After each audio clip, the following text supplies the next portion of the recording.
नमस्कार, आप देख रहे हैं चर्चा आज की, वो मंच जहां सवाल सीधे होते हैं, तेवर तीखे होते हैं और सच सामने लाया जाता है।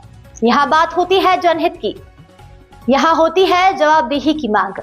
मैं हूं आपके साथ साक्षी और अब वक्त है उस खबर का जिसने पूरे सिस्टम को कटघरे में खड़ा कर दिया है। 3 दर्जन से ज्यादा सामुदायिक स्वास्थ्य अधिकारियों ने जिले के आला अधिकारियों के यहां लगाई गुहार। नहीं मिल रहा भुगतान। जिले में स्वास्थ्य विभाग में अच्छा होता नहीं दिख रहा है। बीते कई महीनों से सामुदायिक स्वास्थ्य अधिकारियों सीएचओ का भुगतान न होने से आला अधिकारियों के यहां चक्कर लगा रहे हैं। सीएमओ, डीएम और सीडीओ से मिलकर सीएचओ अपनी व्यथा सुना रहे हैं, लेकिन स्वास्थ्य विभाग है कि जागने का नाम नहीं ले रहा। आज 3 दर्जन से ज्यादा सामुदायिक स्वास्थ्य अधिकारी सीडीओ से मिलने विकास भवन पहुंच गए और सीडीओ से अपनी परेशानी बयां की। विभाग अभी कुंभकर्णी नींद से नहीं जाग रहा।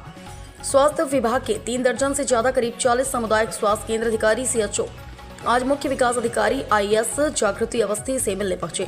जिले के दूर दूर से आए सीएचओ ने सीडीओ से मिलकर अपनी व्यथा सुनाई। कहा कि महीनों से उन्हें वेतन और अन्य संबंधित भुगतान नहीं मिल रहे, जबकि वह सरकार के सभी कार्यक्रम ईमानदारी पूर्वक कर रहे हैं। बताया कि PBI performance based incentive TA communication का भुगतान नहीं हुआ। बताया कि 1 साल से उनका भुगतान नहीं हो रहा। इसके लिए आज सीडीओ मैम के यहाँ शांतिपूर्वक हम लोग मिलने के लिए आए हैं। बताया गया है कि उनकी ड्यूटी आयुष्मान आरोग्य मंदिर केंद्र पर है, लेकिन उनकी ड्यूटी 40 किलोमीटर दूर तक हर प्रोग्राम में लगा दी जा रही है, जिसकी वजह से मूल कार्य बाधित हो रहा है।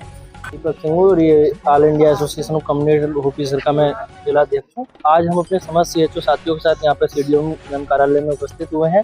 हमारा जो ये जिसलिए हम उपस्थित हुए हैं, हमारी जो लंबित भुगतान है, सैलरी भी समय पे नहीं मिलती है और 1 साल 2 साल से हमारा जो पीबीआई है, टीए है, कम्युनिकेशन है, वो हमें नहीं मिल रहा है, जिसके कारण आज हम यहाँ शांतिपूर्वक अपना ज्ञापन मैम को देने के लिए आए हैं। और इसी के साथ हमारी जो एमडी एनएचएम मैम है, पिंकी जबल मैम है, उनकी तरफ से सख्त एक लेटर जारी हुआ था कि सीएचओ की कहीं भी अपने आयुष्मान आरोग्य मंदिर के अतिरिक्त ड्यूटी नहीं लगाई जाए, जिससे हम अपनी जो 12 प्रकार की सेवा हम ग्रामीण में देते हैं वो सुचारू रूप से हम दे सकें। लेकिन यहाँ पर क्या है, हमारी सेंटर के अतिरिक्त 40 किलोमीटर दूर, 50 किलोमीटर दूर ड्यूटी लगा दी गई है और ऐसे में पैसे का भुगतान नहीं होने के कारण हम अपना जो बहुत परेशान है और इस तरीके की हमारी ड्यूटी लगा के हमें मानसिक प्रताड़ित किया जा रहा है।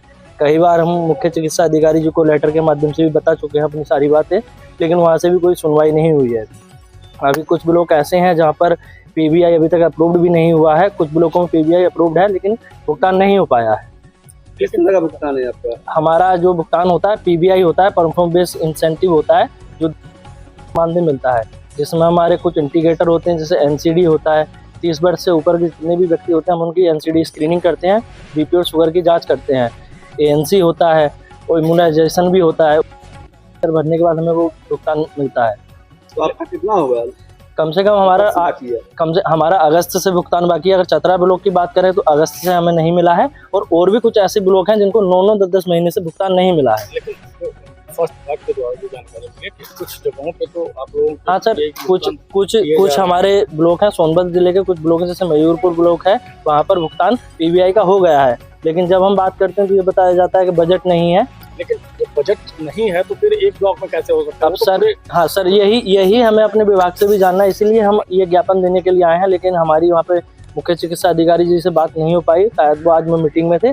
हमने वहाँ पर लेटर दे दिया है और आज सीडीओ मैम के पास भी हम आए हैं, अपनी बातों को अवगत कराएंगे। क्या आप लोगों से कमीशन की भी मांग की जाती है पीबीआई भुगतान को लेकर? नहीं सर, ऐसे तो हमसे कमीशन का कुछ मांग नहीं होती है, क्या आप पैसा दीजिए तब हम आपको पैसा देंगे। लेकिन जब एक ब्लॉक का पैसा आया है, हमारा नहीं आया तो कुछ भी हो सकता है, उसकी हमें अभी जानकारी ऐसी नहीं है। तो ऐसे आप लोग कितने लोग हैं? आज हम अपने साथियों के साथ 40 से 50 लोग यहाँ पे उपस्थित हैं। जिले में कितने हैं? 170 लोग हम अभी सीएचओ हैं जिले में। मैं सीएचओ सिलथम से हूँ, चतरा ब्लॉक से। हमारे साथ ये दिक्कत होती है कि हम लोग लेडीज़ हैं और इतनी दूर दूर तक ड्यूटी लगा दी जाती है। इसमें से कोई प्रेग्नेंट है और जो ड्यूटी का टाइमिंग 4 बजे तक वहाँ रहना है। अगर ऐसा ठंडी का टाइम है, अगर किसी के साथ कोई प्रॉब्लम हो जाती है तो इसके लिए कौन जिम्मेदारी लेगा? अगर इन सब बारे में बात की जाती है तो उनका ये कहना है कि ड्यूटी है, चलो ठीक है ड्यूटी है। अगर किसी भी ड्यूटी के लिए आप अगर हमें समय से मानदेय दीजिए, टीबीआई, पीबीआई और जितना भी हमारा टीए कम्युनिकेशन सारे भुगतान अगर समय से पूरे हो जाए, पैसा है तो हमें कोई प्रॉब्लम नहीं रहेगी, कोई प्रॉब्लम नहीं होगी कहीं भी ड्यूटी जाकर के करने के लिए। अगर इन सब बारे में ही हम लोग यहाँ पे आज आए हैं। ऐसा नहीं मिल रहा है, उस दौरान आप लोगों को किस तरह की दिक्कतों का सामना करना है? आर्थिक समस्या की वजह से सर मानसिक प्रताड़ना तो हो ही रही है, साथ में ही हम अब हमारी स्थिति प्रॉब्लम हो रही है, फैमिली के लिए प्रॉब्लम हो रही है। कोई भी चीज़ें अगर हमारा टाइम है कि हम फैमिली को दें, उल्टा हम फैमिली से मांग रहे हैं पैसा, तो ये सब तो समस्या ही है ना। किसी के साथ जो पूरी फैमिली, सब संविदा कर्मचारी हैं, सब लोग इसी पे डिपेंडेंट हैं। कोई अदर से हमारा सोर्स ऑफ इनकम नहीं है, तो हम ये पूरी सैलरी पर ही डिपेंड। 12 तारीख हो जा रही है, 15 तारीख हो जा रही है, कभी कोई महीना भर हो जा रहा है, इनका पोर्टल ही नहीं काम करेगा मेन समय पे।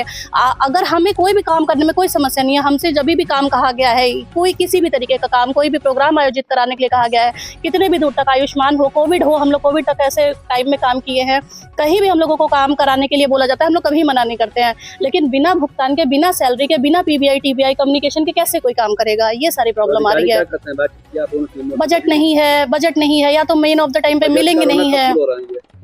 2-3 बार अवगत कराया जा चुका है, जैसे CHO भाई ने बताया है। यहाँ पे 6-7 महीनों से कुछ ब्लॉक में 1 साल से, तो यहाँ पे हमेशा का ये चीज़ें हैं। 1 महीने अगर अभी इस समय से आ जाएगा, 2-3 महीने रुक करके फिर वही सारी चीज़ें होने लगेगी कि फिर से कुछ दिन के बाद यही सारी चीज़ें शुरू हो जाएगी। बजट नहीं है।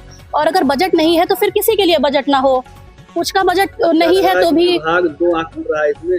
आप हमेशा ये 2 आंख होता है, हमेशा का नियम है ये।